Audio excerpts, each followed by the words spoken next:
Сегодня такая вот рыбалка. Сидит товарищ. И вот в ведре.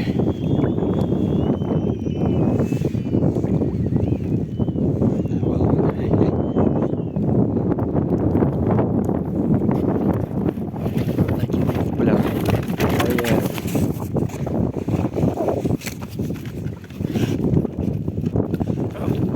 Такие экземпляры